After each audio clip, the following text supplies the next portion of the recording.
Աստվածաշնչյան ընթերցանություն ամեն առավոտ, դեկտեմբերի 28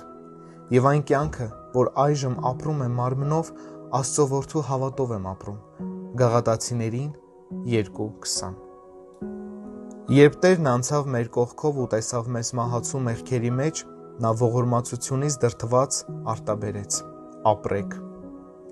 Նա դա արեց ամենից առաջ այն պատճառով, որ կյանքը հոգևոր աշխարհում կարևորագույն նշանակություն ունի,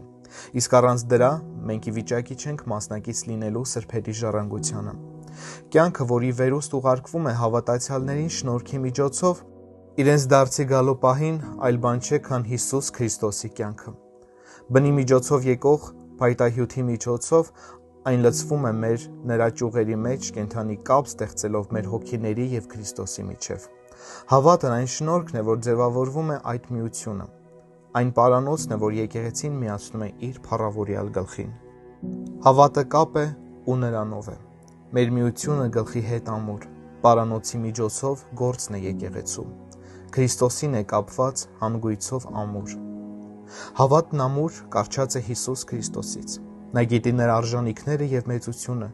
ու ոչ մի գայթակղություն նրան չի ստիպի վստահել ուրիշ ոչ մեկին։ Քրիստոսն այնքան է ուրախանում այդ հավատի համար, որ առանց հոգնելու ամենազոր հավիտյան բազուկներով պահպանում ու ամրացնում է այն իր սիրո գրկում։ Այդպիսով ստեղծվում է կենդանի անխզելի ուրախալի միություն, որը հորդում է սիրո հավատի, խաղաղության և ուրախության վտակներ, որոնք վայելում են ինչպես փեսան, այնպես էլ հարսը։ Երբ հոգին զգում է իր և Քրիստոսի այդ միավորումը, նա զգում է կյանքի միևնույն զարկը, երբ միևնույն արունը հոսում է իրենց երկուսի երկանքով։ Այդ ժամանակ հոգին նույնքան մոտ է երկնքին, որքան երկիրն և պատրաստ է վայելելու անվերապահ հոգևոր հաղորդակցությունը։